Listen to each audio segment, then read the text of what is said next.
Hello friends, मैं विशाल फ्लूस्टिक में आपका स्वागत करता हूं। ये angular width dot net core tutorial series का पार्ट 5 है।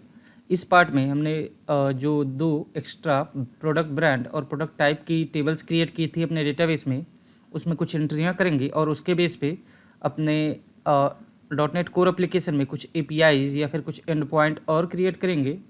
तो चलिए शुरू करते हैं। सबसे पहले मैं अपने सीक्वल सर्वर डेटाबेस में आऊँगा और वहाँ पे अपने टेबल्स में कुछ एंट्री करूँगा। तो सबसे पहले मैं एंट्री कर लेता हूँ प्रोडक्ट टाइप में। सिंपली अगर आप चाहें तो इंसर्ट क्वेरी भी लिख के एंट्री कर सकते हैं, अदरवाइज़ यहाँ पे आपको यूआई से एंट्री करनी है तो सिंपल एडिट राइट क्लिक कीजिए अपने प्रोडक्ट पे और एडिट टॉप 200 वाले ऑप्शन को सेलेक्ट कीजिए। तो आपकी टेबल्स एडिटेबल फॉर्म में खुल जाएगी और यहाँ पे सिंपली आप अपने टेबल्स के कॉलम में एंट्री कर सकते हैं। तो सबसे पहले मैं एंट्री जो करूँगा वो होगा स्नैक्स का। प्रोडक्ट टाइप हमारा स्नैक्स। आप कुछ भी एंट्री कर सकते हैं। इसी तरह हमने दूसरा एंट्री कर लिया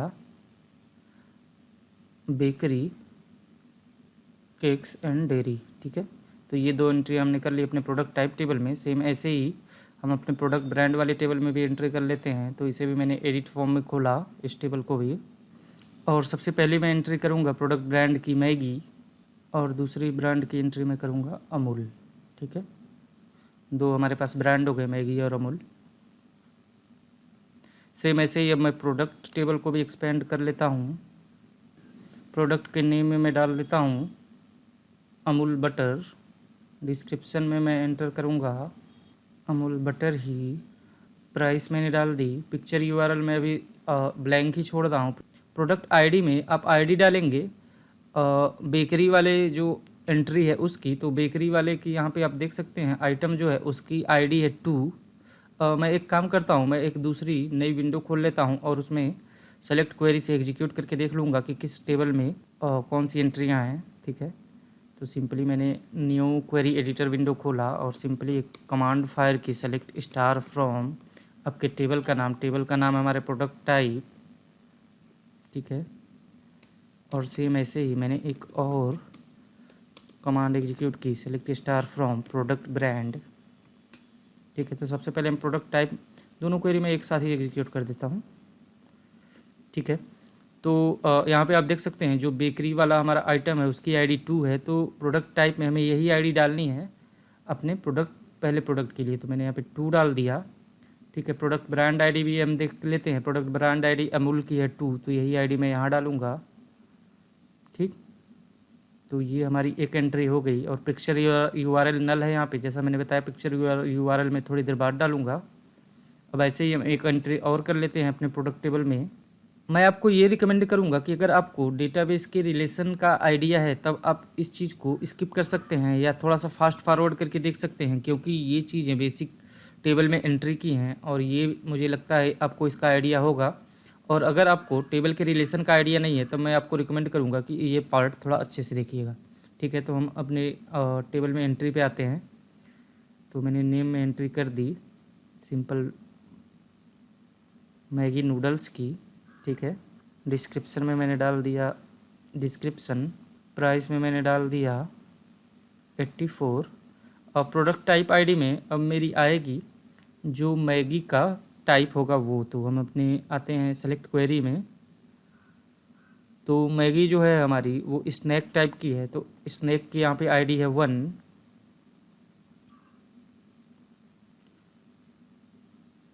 और मैगी की आईडी है जो प्रोडक्ट ब्रांड है वो है रिलेटेड मैगी से, तो जो उसकी आईडी है 1। ठीक है, तो मैंने यहाँ पे 1 एंट्री कर ली। और मैं आपको फिर से यही रिकमेंड करूँगा कि जो ये आईडिया मैं मैन्युअली एंटर कर रहा हूँ जाके अपने डेटाबेस टेबल में ढूंढ के, ये आपको एंटर करने की ज़रूरत नहीं है। मतलब आपको टेंशन कुछ नहीं लेना है, आपका एप्लीकेशन ये सारी चीज़ें मैनेज करेगा। मीन्स जैसे ही आप यूआई पे कोई प्रोडक्ट टाइप सेलेक्ट करेंगे, जैसे अगर प्रोडक्ट टाइप में मैंने मैगी सेलेक्ट किया तो आपका यहाँ पे ऑटोमेटिक मैगी की आईडी आ जाएगी, आपको उसकी कोई टेंशन नहीं लेनी है। ठीक है, तो हमारे सारे डेटाबेस में एंट्रियाँ हो गई। अब मैं सीक्वल सर्वर को क्लोज करता हूँ और आता हूँ अपने पोस्टमैन में और अपने एप्लीकेशन को रन करता हूँ और देखता हूँ कि क्या मुझे ये प्रोडक्ट मिल रहे हैं कि नहीं, क्योंकि हमारे पास ऑलरेडी एपीआई है प्रोडक्ट की, जिससे हम अपने प्रोडक्ट की लिस्ट देख सकते हैं या फिर किसी पर्टिकुलर प्रोडक्ट को भी देख सकते हैं। तो मैं अपने एप्लीकेशन को रन करूँगा और पोस्टमैन में आता हूँ। जैसा आप देख सकते हैं मैंने अपने एप्लीकेशन को VS कोड में रन किया है, ठीक है। और मैं अपने API के रिजल्ट को देखने के लिए पोस्टमैन का यूज़ करूँगा। तो मैं आता हूँ अपने पोस्टमैन में और सिंपल मैं टाइप करूँगा लोकल होस्ट 5000/API/प्रोडक्ट। मैं रिक्वेस्ट को सेंड करता हूँ। रिक्वेस्ट है मेरी गेट टाइप की, ठीक है। और जैसा आप देख सकते हैं आपको रिस्पॉन्स में सिंपल 2 प्रोडक्ट मिले हैं। एरे हमारा रिस्पॉन्स में रिटर्न हुआ है। यहाँ पे प्रोडक्ट 2 रिटर्न हुए हैं। पहला है अमूल बटर, दूसरा मैगी है, ID 1 है और दूसरे की ID 2 है। यहाँ पे अगर आप ध्यान से देखेंगे ये जो रिस्पॉन्स आए हैं तो इसमें प्रोडक्ट टाइप ID और प्रोडक्ट ब्रांड ID तो आ रही है, लेकिन प्रोडक्ट टाइप ID में जो टाइप था हमने डिफाइन किया था अपने टाइप टेबल में, प्रोडक्ट टाइप टेबल में, वो ऑब्जेक्ट नहीं रिटर्न हो रहा है। मीन्स यहाँ पे नल आ रहा है। और सेम यही चीज़ हो रही है प्रोडक्ट ब्रांड वाले प्रॉपर्टी में भी, ठीक है। तो पहले तो हम इस चीज़ को रिजॉल्व करेंगे। और दूसरी चीज़ ये है कि हम 2 और एंड पॉइंट अपने कंट्रोलर में ऐड करेंगे, जो कि सिंपली प्रोडक्ट ब्रांड की लिस्ट को फेच करेंगे और प्रोडक्ट टाइप की लिस्ट को फेच करेंगे, ठीक है। तो ये काम हम कर लेते हैं। सबसे पहले हम 2 एंड पॉइंट और ऐड कर लेते हैं अपने एप्लीकेशन में। तो उसके लिए मैं विजुअल स्टूडियो में आऊँगा और सिंपल अपने इंफ्रा प्रोजेक्ट को एक्सपेंड करूँगा, इम्प्लीमेंटेशन और अब्स्ट्रैक्ट को भी मैंने एक्सपेंड कर लिया। मैं आई प्रोडक्ट रिपोजिटरी को ओपन करता हूँ। अभी आप देखेंगे तो आपके सामने केवल 2 मेथड डिक्लेयर हैं। तो मैं इसमें 2 मेथड और ऐड करूँगा। तो मैंने इसी को कॉपी किया और इसी को मैं यूज कर लूँगा। सिंपल इस मेथड का नाम मैं रखूँगा गेट प्रोडक्ट टाइप लिस्ट, ठीक है। और जो हमारा प्रोडक्ट का टाइप होगा, रिटर्न होगा, वो होगा प्रोडक्ट टाइप, ठीक है। और इसी को मैं फिर से डुप्लीकेट कर लेता हूँ। और जो दूसरा मेरा मेथड होगा उसका नाम होगा सिंपल प्रोडक्ट ब्रांड लिस्ट और इसका भी रिटर्न टाइप होगा प्रोडक्ट ब्रांड, ठीक है। तो ये हमने अपनी इंटरफेस में 2 और मेथड डिफाइन कर लिए। अब हम आते हैं इसकी इम्प्लीमेंटेशन क्लास में, जो कि है प्रोडक्ट रिपोजिटरी। और कुछ नहीं करना आपको, सिंपल आई प्रोडक्ट रिपोजिटरी जो एरर शो कर रही है आप उस पर आइए, कंट्रोल डॉट प्रेस कीजिए, इम्प्लीमेंट इंटरफेस ऑप्शन को सेलेक्ट कीजिए। विजुअल स्टूडियो ने ऑटोमेटिक 2 मेथड आपके लिए और क्रिएट कर दिए। पहला मेथड है get product type list async और दूसरा है get product brand list async. तो हम दोनों मेथड पे काम कर लेते हैं। तो मैं उसके लिए यही कोड यूज कर लूँगा, क्योंकि हमें सिंपल अपने प्रोडक्ट ब्रांड की लिस्ट को रिटर्न कराना है, ठीक है। और जो हमारी ये मेथड थी वो प्रोडक्ट की लिस्ट को रिटर्न कर रही थी। तो हमें क्या करना होगा, यहाँ पे प्रोडक्ट रिटर्न हो रहा है, उसकी जगह प्रोडक्ट ब्रांड रिटर्न हो जाएगा, ठीक है। तो मैंने सिंपल लिखा fdb context dot product brand dot to list async, ठीक है। और यहाँ पे आप असिंक कीवर्ड का यूज कर लीजिए। तो ये हमारा पहला मेथड इम्प्लीमेंट हो गया। सेम ऐसे ही आप दूसरा मेथड भी इम्प्लीमेंट कर लीजिए। यहाँ पे प्रोडक्ट टाइप का यूज कर लीजिए, ठीक है। और यहाँ पे असिंक कीवर्ड। ये सब चीज़ें मैंने पिछले पार्ट में डिस्कस की थी, इसलिए मैं इस पर भी ज़्यादा टाइम नहीं दे रहा हूँ। मैं जल्दी जल्दी थोड़ा सा आगे बढ़ रहा हूँ, ठीक है। तो ये हमने अपने प्रोडक्ट रिपोजिटरी को भी इम्प्लीमेंट कर लिया। अब हम आते हैं अपने कंट्रोलर में। तो कंट्रोलर हमारा डिफाइन है API के अंदर, और हम इन 2 जो हमने मेथड डिक्लेयर किए हैं यहाँ पे प्रोडक्ट रिपोजिटरी में, इसके करस्पॉन्डिंग 2 एक्शंस क्रिएट करेंगे अपने कंट्रोलर में, जो कि है हमारा प्रोडक्ट कंट्रोलर, ठीक है। तो मैं अपने एक्शन इम्प्लीमेंट करने के लिए इसी कोड का रीयूज कर लूँगा, ठीक है। मैं सिंपल इस एक्शन का नाम कर दूँगा गेट प्रोडक्ट ब्रांड, ठीक है। और जो इसका रिटर्न टाइप होगा वो होगा प्रोडक्ट ब्रांड, ठीक है। और यहाँ से get product brand list async, यहाँ पे आप प्रोडक्ट ब्रांड कर लीजिए और इसी को रिटर्न करा लीजिए। और एक चीज़ आप यहाँ पे और डिफाइन कर लीजिए गेट के अंदर राउट में, कि जब अभी क्या हो रहा था, आप सिंपल अपने API स्लैश कंट्रोलर का नाम जब डिफाइन कर रहे थे तो आपके एप्लीकेशन में केवल एक गेट एक्शन था, तो आपके वो सारे प्रोडक्ट की लिस्ट दे रहा था। अदरवाइज आप अगर कोई आईडी पास कर रहे थे तो आपका ये जो एक्शन है वो एक्टिवेट हो जा रहा था। लेकिन अब आपके पास सेम आर्ग्यूमेंट पे मल्टीपल गेट होंगे।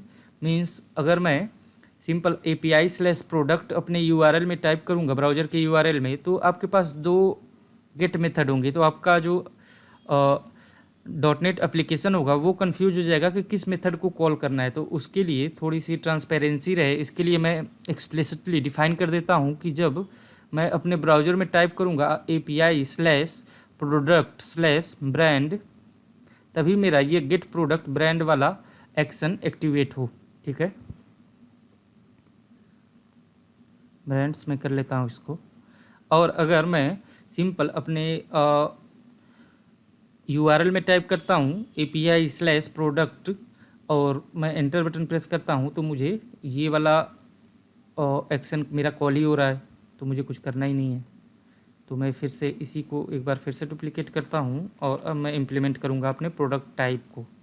तो यहाँ पे मैंने दे दिया प्रोडक्ट टाइप, ठीक है, और इसका भी नाम मैंने कर लिया प्रोडक्ट टाइप।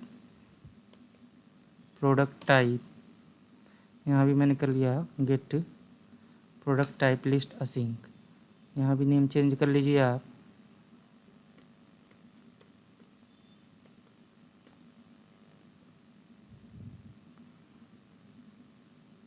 और इसी को मैंने रिटर्न करा दिया। ठीक है,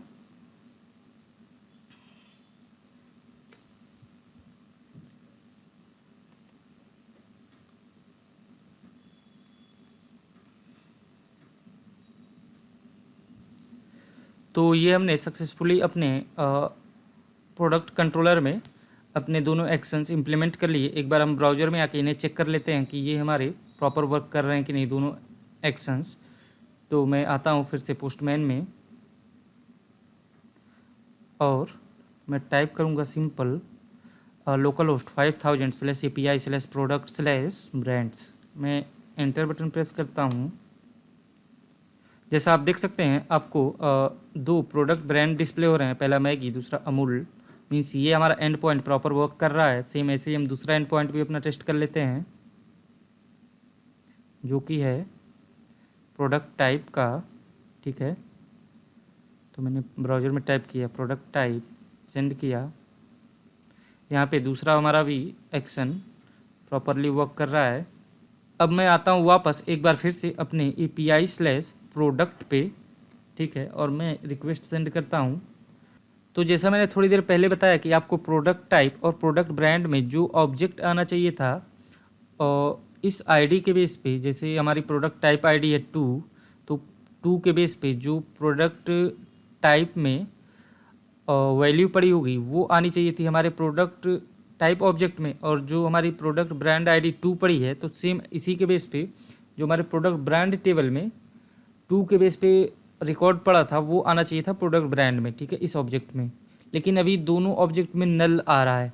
तो आपको प्रोडक्ट टाइप और प्रोडक्ट ब्रांड ऑब्जेक्ट को फेच करना है। और सिंपल जब मैं ये API कॉल अपने डेटाबेस में भेजता हूँ तो मुझे ये दोनों ऑब्जेक्ट रिटर्न होनी चाहिए। ये मेरी रिक्वायरमेंट है अभी। तो इसके लिए आपके पास 2 ऑप्शंस हैं। एंटिटी फ्रेमवर्क आपको 2 तरीके प्रोवाइड करता है। पहला है ईगर लोडिंग, दूसरा है लेजी लोडिंग। तो मैं इनके अभी डिटेल में नहीं जा रहा हूँ क्योंकि अगेन मैं डिटेल में जाऊँगा तो फिर ये लेक्चर थोड़ा सा लंबा खिंच जाएगा। तो मैं ये बस बता दे रहा हूँ कि मैं ईगर लोडिंग का यूज करके मैं इन दोनों ऑब्जेक्ट्स को फेच करूँगा। और वो मैं कैसे फेच करूँगा, इसके लिए हम विजुअल स्टूडियो में आते हैं। और आपको कुछ नहीं करना है, आपको यूज करना है इंक्लूड कीवर्ड का। ठीक है, तो इंक्लूड कीवर्ड का यूज आप कैसे करेंगे, आप सिंपल टाइप कीजिए fdb context dot product dot include. ठीक है, और इंक्लूड में आप लेमडा फंक्शन में अपने उस ऑब्जेक्ट को या फिर उस प्रॉपर्टी को डिफाइन कीजिए जिसको आपको फेच करना है। तो हमें पूरा ऑब्जेक्ट ही फेच करना है, तो इसलिए मैं सिंपल डिफाइन कर दूंगा ए डॉट प्रोडक्ट टाइप। ठीक है, और सेम इसी की तरह हम अपना प्रोडक्ट ब्रांड भी फेच कर लेंगे। तो मैंने टाइप किया डॉट इंक्लूड और ए डॉट प्रोडक्ट ब्रांड, ठीक है। तो ये मैंने इंक्लूड करके अपने दोनों ऑब्जेक्ट डिफाइन कर दिए, प्रोडक्ट टाइप और प्रोडक्ट ब्रांड। और सेम यही काम मैं कर लूँगा अपने गेट सिंगल प्रोडक्ट असिंक के लिए भी, क्योंकि यहाँ पे भी मेरे प्रोडक्ट फेच हो रहे हैं और मुझे उन दोनों ऑब्जेक्ट का यूज करना है, ठीक है। तो मैंने अपने दोनों इंक्लूड डिफाइन किए, लेकिन जैसे ही मैंने इंक्लूड डिफाइन किए हमारा फाइंड असिंक मेथड फेल हो रहा है, मीन्स एरर दे रहा है। वो इसलिए एरर दे रहा है क्योंकि यहाँ तक का जो कोड है आपका वो सिंपली आई क्वेरिएबल है। अगर आप इंक्लूड पे देखेंगे तो ये अब आपका आई क्वेरिएबल रिटर्न करता है, ठीक है। और आई क्वेरिएबल को ज़रूरत होती है एग्जीक्यूट करने की, जो कि काम करता है हमारा टू लिस्ट या फिर फॉर ईच या फिर फाइंड असिंक की जगह पे ही हमारा एक और मेथड होता है फर्स्ट और डिफ़ॉल्ट, तो हम उसी का यूज करेंगे, ठीक है। तो फर्स्ट और डिफ़ॉल्ट क्या करता है आपका, जैसे ही कोड आपका एग्जीक्यूट होगा यहाँ तक आपका कंट्रोल आएगा, ये तुरंत उस रिक्वेस्ट को डेटाबेस में भेजेगा और एग्जीक्यूट करके तुरंत ही आउटपुट भी प्रोड्यूस करेगा, जो काम फर्स्ट असिंक नहीं कर पा रहा था, ठीक है। तो उसके लिए हमने यूज किया है फर्स्ट और डिफ़ॉल्ट असिंक का। और फर्स्ट और डिफ़ॉल्ट असिंक और लेमडा एक्सप्रेशन लेता है, तो हम लेमडा एक्सप्रेशन का यूज कर लेते हैं। मैंने लिखा B equal to arrow B dot I D equal to I D, ठीक है।